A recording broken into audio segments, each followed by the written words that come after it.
Hello, this is the Watchdog. Welcome back to Fun with Watches. If watches weren't fun, you'd only need one. Today we're going to review the ADDIESDIVE AD2024 bronze watch.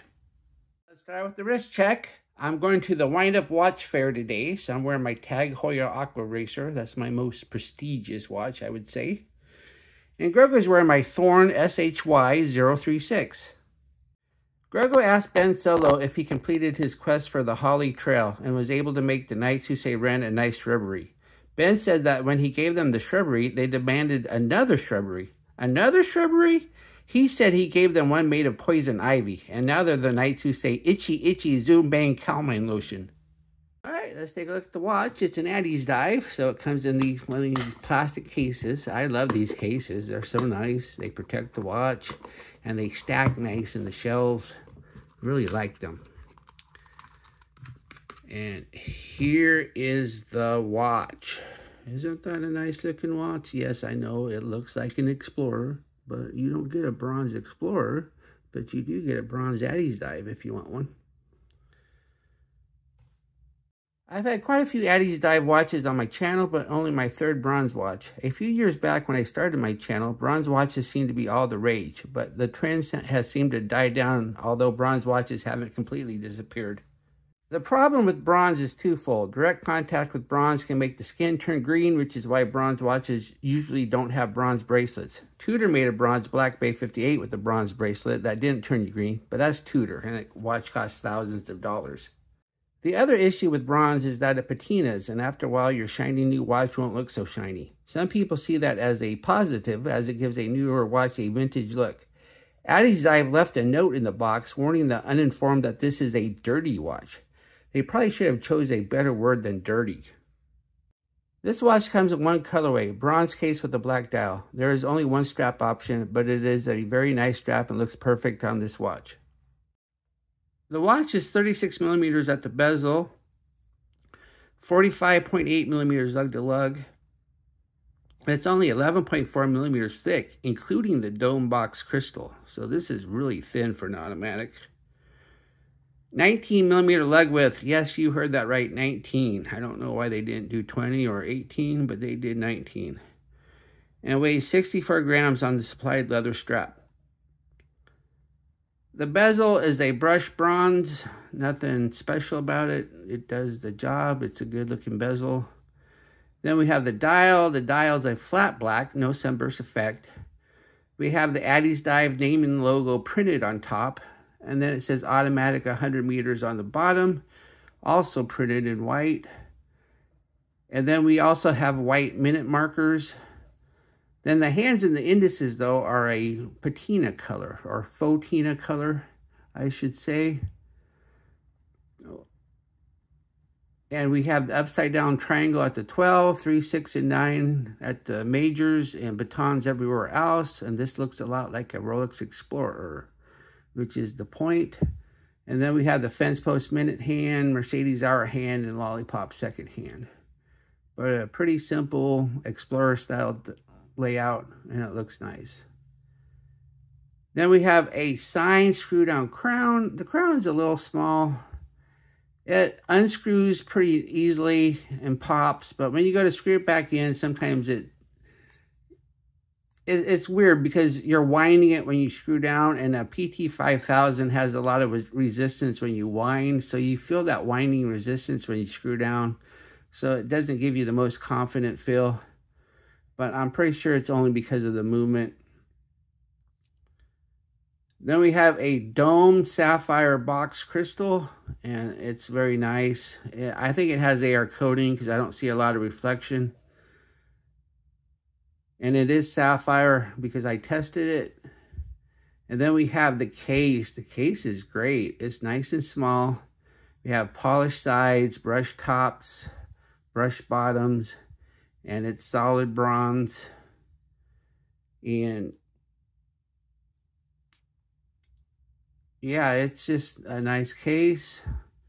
Then we have the case back. The case back is a steel coin edge because it's going to be steel because you don't want a bronze case back because it would make your skin turn green.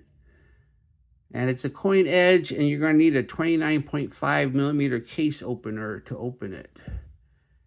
Then it says PT5000 divers with an apostrophe S. It shouldn't say that because that would imply ISO certification, and this most certainly is not. 100-meter Addie's Dive, all stainless steel. I don't know why they put all stainless steel because this is a bronze case. They probably just borrowed this case back from another watch. But it does say PT5000, which isn't common for an Addie's Dive, so I don't know. And then we have the Addie's Dive logo in the middle. Underneath the case back is the PT5000 movement. This is a 25 joule 4 hertz movement that hand winds, hacks, and has a bidirectional rotor.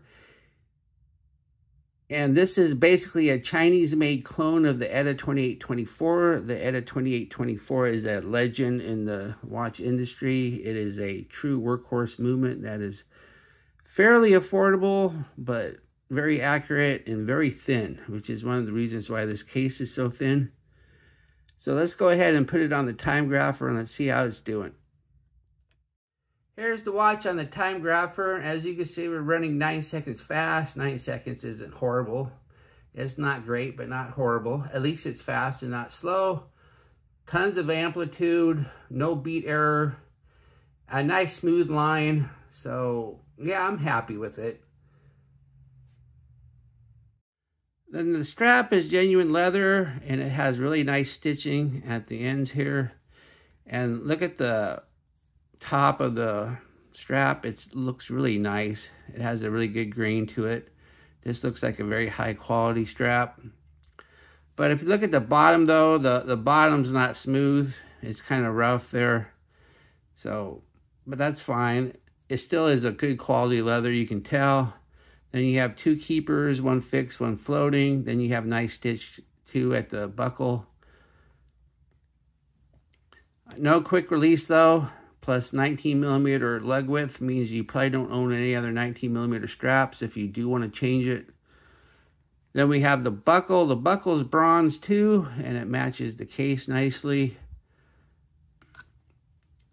So I like the buckle. Normally with a leather strap, I always recommend a deployment clasp, but then again, this is a very nice bronze and it's signed, so you might want to stick with this buckle.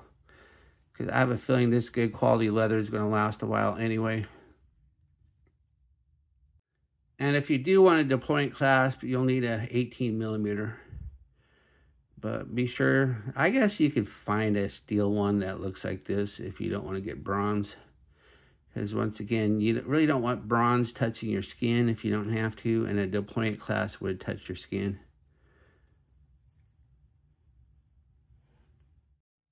Here's the watch, my 7.5-inch wrist. That looks nice. That wears nice.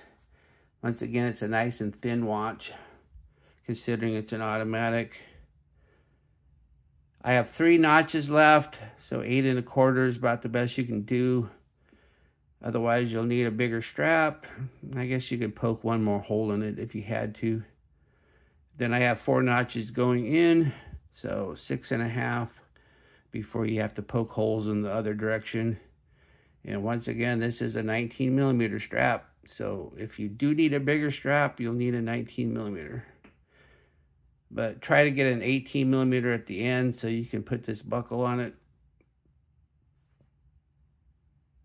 Here we are on the loom room. Addie's Dive watches usually have great loom, but this watch has the burden of Fotina hands and indices, which are going to have an effect on the final result.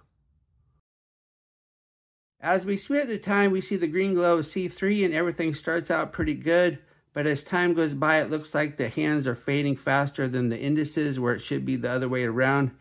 This watch has decent but not great loom. If this was a Pagani design, I would be gushing about the loom, but I just expected better from Addie's Dive, so this loom is kind of a disappointment.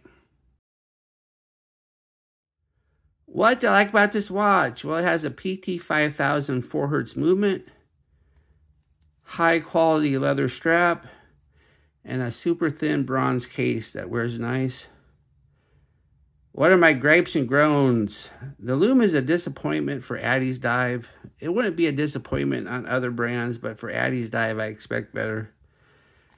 No quick release on the strap, plus it's a 19mm. And it has a coin edge case back, so you need special tools to open it. Do I recommend this watch? Sure, this watch is a nice looking bronze watch with an excellent strap and a PT5000 movement. I just wish they made a 39mm version. It's a little small for me, but some people do prefer their watches a little small. Well, thank you for watching my review of the ADDIESDIVE AD2024, and I will be back with another review or unboxing. Be sure and like and subscribe to my channel, and if you like this watch, be sure to use my affiliate link and I'll get a small commission. And if you're going to be at the Wind Up Watch Fair in Chicago, I will be there today. Look for the guy wearing a Fun with Watches t-shirt and come say hi. Bye.